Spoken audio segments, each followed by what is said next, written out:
Hello, नमस्कार, सुप्रभात आप सभी को। आशा करता हूँ कि आप सभी स्वस्थ होंगे और अपने परीक्षाओं की तैयारी में लगे होंगे। तो आइए आज हम लोग हिंदी का एक टॉपिक देखेंगे जो है मुहावरे। ठीक है। अब देखिए अभी मेनली जो हम लोग इस वीडियो में बीपीएससी टीचर का जो एग्ज़ाम होने वाला है जिसमें पेपर 1 जो है वो लैंग्वेज पेपर है और उसमें सबसे ज़्यादा हिंदी का यानी कि 75 नंबर के सवाल आपके बीपीएससी के पेपर 1 में पूछे जाएंगे। ठीक है। तो इसमें मुहावरा जो है एक ऐसा टॉपिक है जो आपके एग्ज़ाम में आराम से 4 नंबर 5 नंबर का भी दिख सकता है। ठीक है। इसके अलावा आपको पता है कि मैं जो है मेरी जो वीडियोज़ मैं अपने जो वीडियोज़ बनाता हूँ उसमें ज़्यादातर वो 11-12 के बच्चों के लिए, चाहे वो बिहार बोर्ड के हों, यूपी बोर्ड के हों, किसी भी बोर्ड के हों। ठीक है ना। आप सभी को की पढ़ाई को मैं ध्यान में रख के बनाता हूँ क्योंकि आपके जो बोर्ड एग्ज़ाम्स है उसमें हिंदी 100 नंबर के परीक्षा में पूछा जाता है। ठीक है ना, हिंदी से। तो उसमें हिंदी व्याकरण में मुहावरा एक ऐसा टॉपिक है जिससे कि सवाल अवश्य पूछे जाएंगे। ठीक है। तो आइए देखिए, मुहावरा हम लोग रट तो लेते हैं, समझते नहीं हैं। हम लोग आज बारी बारी से कम 50 मुहावरा को पढ़ के समझने का प्रयास करेंगे और ऐसा समझेंगे कि फिर दोबारा उसको कभी भूलेंगे नहीं। ठीक है। तो आइए मुहावरे को हम लोग सीखते हैं। देखिए मुहावरा कहते किसे हैं। आपको नोट्स बनाने की कोई आवश्यकता नहीं है, आप बस इसको एक बार वीडियो को देख लीजिए, समझ लीजिए, आपको आसानी से याद हो जाएगा। देखिए मुहावरा का चूँकि कोई डिफिनीशन नहीं होता है, लेकिन ऐसे होता है कि मुहावरा किसी भी भाषा का सौंदर्य एवं लालित्य होता है। ये बुक में दिया हुआ है। देखिए मैं बुक को ही एक्सप्लेन कर रहा हूँ, क्योंकि बुक से फिर मैं इसको बोर्ड पर लिखूँ फिर आपको समझाऊँ तो ज़्यादा समय जाया होगा। और आपको पता है कि बीपीएससी के टीचर वाले एग्ज़ाम में मात्र अब से कुछ ही दिन शेष रह गए हैं। तो हम लोग कोशिश करेंगे कि जल्दी से हमें इसी बुक से ही माध्यम से समझ लें। ठीक है। तो कह रहा है कि मुहावरा किसी भी भाषा का सौंदर्य एवं ललित्य होता है। उसके प्रयोग से कथन में चमत्कार एवं ओज आ जाता है। एक तरह से कह सकते हैं ना कि किसी भी भाषा में हम किसी बात को थोड़ा अच्छा बना दिए, या थोड़ा सा उसको कह सकते हैं इंटरेस्टिंग टाइप का बना दिए। जो वाक्यांश समान अर्थ का बोध ना कराकर किसी विशिष्ट अर्थ का बोध करा उसे ही मुहावरा कहते हैं। इससे कोई मतलब नहीं है। आइए मुहावरा पर डायरेक्ट आते हैं। देखिए पहला मुहावरा है कि श्री गणेश करना। देखिए श्री गणेश, हम लोग बोलते हैं ना, कोई चीज़ स्टार्ट करते हैं तो हम लोग बोलते हैं कि आज इस चीज़ का श्री गणेश हुआ है। श्री गणेश, गणेश जी की पूजा पहले होती है किसी भी चीज़ के शुरुआत में, इसलिए श्री गणेश करना का मतलब प्रारंभ करना। दूसरा है आँख लगना। अब अचानक आप खा पी के नाश्ता पानी करके या खाना खा के दोपहर में बैठिएगा तो आपकी आँख लगने लगती है, यानी थोड़ा सा आसक्त होना, नींद आना। ठीक है। तीसरा आँख दिखाना, किसी को अगर आप दिखाते हैं तो आप देखिएगा कि जैसे बच्चा बहुत देर से किसी चीज़ की जिद कर रहा है तो माँ उसको आँख दिखाती है। आँख दिखाना मतलब थोड़ा गुस्सा करना, यानी रोब गांठना। तो होता है आँखें बिछाना। आँखें बिछाना का प्रयोग ज़्यादातर हम लोग करते हैं कि किसी की अगर हम लोग वेट कर रहे हैं तो उसके इंतज़ार में, यानी कि हम आँखें बिछाना यानी कि प्रतीक्षा करना। ठीक है। आँखें लड़ाना, आँखें लड़ाना का मतलब होता है ना कि नज़रें मिलाना किसी से। आँख लड़ाना मतलब नहीं बोलते हैं कि आप देखते होंगे मम्मी पापा या कोई बोलता है कि अब इसका इतना हिम्मत हो गया कि आँख लड़ा रहा है। आँख लड़ा रहा है का मतलब कि नज़र मिला रहा है, तुम्हारी इतनी हिम्मत होगी कि हमसे आँख लड़ाओगे, ऐसे इस तरह का वाक्य हम आप सुनते होंगे अपने घर में। ठीक है। चलिए आगे बढ़ते हैं। आँखें उठाना, आँख उठाना का मतलब होता है कि हानि पहुँचाने की चेष्टा करना। जैसे आप फिल्म के डायलॉग्स में सुनते हो कि तुमने आँख उठाने की हिम्मत कैसे की, यानी मुझे हानि पहुँचाने की हिम्मत कैसे की। ठीक है। चलिए आगे बढ़ते हैं। आँखें चार होना, आँखें चार होना ये आपको हिंदी फिल्म के बहुत सारे गानों में सुनने को मिल जाएगा। आँखें चार होना का मतलब कि किसी से प्यार होना है। ठीक है। आँख पे देखिए, हिंदी मुहावरा ऐसा, मतलब हिंदी में मुहावरे ऐसे टॉपिक हैं जो हमारे बॉडी के पार्ट्स पे ज़्यादातर डिपेंड रहते हैं। जैसे देखिए आपको मैं बुक्स में ही दिखाने का प्रयास करूँगा। अब नंबर 2 से लेके अब यहाँ तक देखिए, बढ़ते जाइए नंबर 11 तक देखिए, सिर्फ आँखों पे है।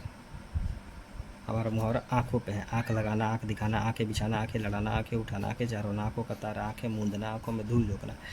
आँख पे इतना सारा मुहावरा है। ठीक है ना। एक बार सबको समझ जाइए, चूँकि आप एक्सप्रेशन के माध्यम से इसको समझ सकते हैं। उसके बाद देखिए अंगूठा आ गया, उसके बाद फिर आँख आ गया इधर, फिर आँख आ गया, फिर इस तरह से कलेजा आ गया। ठीक है ना। ये सब हमारे कान खड़े होना, कान आ गया, ये सब बॉडी पार्ट्स हैं। तो बॉडी पार्ट्स में ही ज़्यादातर मुहावरों का प्रयोग होता है। ठीक है। चलिए आगे बढ़ते हैं। तो अभी हम कहाँ थे। हाँ, आँखें मूंदना, यदि किसी ने आँखें मूंद ली तो यानी कि वो जीवन से उसने आँखें मूंद ली, यानी कि वो मृत्यु को प्राप्त हो गया। ठीक है। अब यहाँ पे एक छूट रहा था, आँखों का प्यार, तारा। आँखों का तारा, जैसे हम लोग अपने माँ बाप की आँखों के तारे हैं।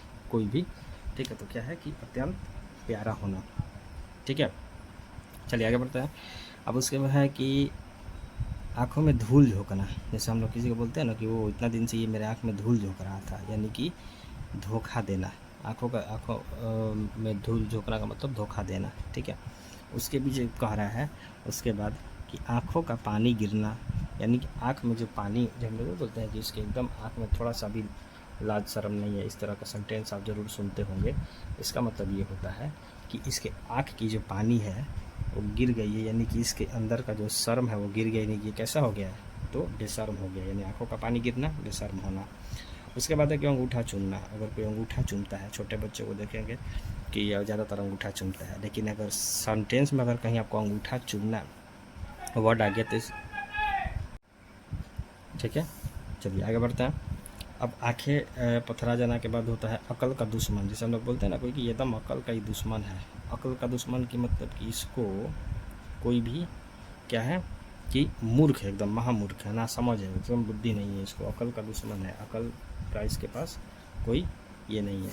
ठीक है, उसके बाद है कि अपना उल्लू सीधा करना। किसी किसी को देखिएगा कि वो अपने आप में ही मगन रहता है, रहेगा आपके साथ, 4 लोगों के साथ रहेगा, लेकिन वो अपने आप की चीज़ों को पहले करेगा, अपने पहले खाएगा, अपने पहले मतलब कोई भी काम पहले करेंगे, नहीं देखिएगा कि उससे अपना मतलब पहले रखेगा। तो अपना उल्लू सीधा करना मतलब अपना मतलब साधना। ठीक है, अब आगे देखिए आंखें भर आना। आंखें कब हमारी भरती हैं? जब हमारे आँख में आंसू आते हैं। तो आंखें भर आना का मतलब होता है कि आंसू आना। उसके बाद होता है ईंट से ईंट बजाना। जैसे हम लोग बोलते हैं ना कि उसने दुश्मनों की ईंट से ईंट बजा दी, यानी ईंट से ईंट बजाने का मतलब होता है कि उसका विनाश करना, सामने वाले का विनाश करना। ईद का चांद, जैसे अभी आप लोग देखिएगा कि बीपीएससी के जो टीआरई एग्ज़ाम होने वाला है टीचर वाला, उसमें आप देखिएगा कि छात्रों ने भी सरकार की ईंट से ईंट बजा रखी है। किस सेंस में? तो उन्होंने जब ये डोमिसाइल नीति लागू किया तो इसको करने के लिए छात्रों ने क्या किया, ईंट, सरकार की ईंट से ईंट बजा दी। अभी कुछ दिन पहले जो पटना में हुआ था ना। ठीक है, तो ये है। चलिए आगे बढ़ते हैं। ईद का चांद होना। जैसे आप सुनिएगा कि तो ईद का चांद हो गया है, यानी कि बहुत कम जब आप दिखाई कोई देने लगे, ठीक है ना, महीने में एक बार, 6 महीने 2 महीने में एक बार दिख रहा है, तो मतलब कि क्या हो गया है, वो ईद का चांद हो गया है। ठीक है, ईद का चांद का क्या होना, बहुत कम दिखाई देना। चलिए उसके बाद कह रहा है उल्टे छुरे से मुड़ना। उल्टे छुरे से मुड़ना यानी बेवकूफ़ बनाकर किसी को अगर लूट रहे हैं तो वहाँ पे, चूँकि ये उतना आता नहीं एग्जाम में, हाँ ये सब आता है। देखिए उल्टी गंगा बहाना। उल्टी गंगा मतलब कि गंगा नदी अब मान लीजिए इधर से इधर बह रही है, इधर से इधर गंगा नदी बह रही है, आप उल्टी गंगा बहा रहे हैं, आप इधर से इधर अगर बहा रहे हैं, यानी कि कोई चीज़ जो परंपरा पहले से चले आ रही है उस परंपरा के विरुद्ध, अपोजिट में जाके आप कोई काम कर रहे हैं, यानी कि उल्टी गंगा बहाना का मतलब हो गया कि परंपरा के विरुद्ध। ठीक है, अब इसके बाद हम लोग बोलते हैं काम तमाम करना। जैसे कोई गुस्से में बोलता है कि अच्छा मैं तुम्हारा काम तमाम कर दूंगा, यानी कि उसका ख़त्म कर देना, उसको हो सकता है कि उसकी मर्डर कर दे, उसकी मृत्यु कर दे, इस तरह से। तो काम तमाम, या कोई ऐसे भी नॉर्मली हम जो काम करते हैं तो बोलते हैं हाँ आज मेरा काम तमाम हो गया, मतलब कि मैंने उस काम को ख़त्म कर दिया। उसके बाद है कि कचूमर निकालना। कचूमर निकालना किस सेंस में होगा, तो यदि किसी को हम बहुत ज़्यादा पीट रहे हैं, मार रहे हैं, तो उसको खूब पीटना के सेंस में हो जाएगा कचूमर निकालना। उसके बाद है कलेजा मुंह को आना। मान लीजिए किसी का कलेजा मुंह में आ जाए, इसका मतलब समझ रहे हैं आप, तो कितना व्याकुल हो जाएगा, बेचैन हो जाएगा, किसी चीज़ को व्याकुल के सेंस में होता है कलेजा मुंह को आना। फिर है कलेजे पर सांप लौटना। कलेजे पर सांप लौटना, देख कर जलना। देखिए ये सब ऐसे मुहावरे हैं जिसका प्रयोग हम लोग भी जाने अनजाने में कभी कर देते हैं, ठीक है ना, और ये उसी सिचुएशन में समझ में आता है कि हम लोग किस सेंस में इसका प्रयोग किए हैं। ठीक है, चलिए आगे बढ़ते हैं। कीचड़ उछालना।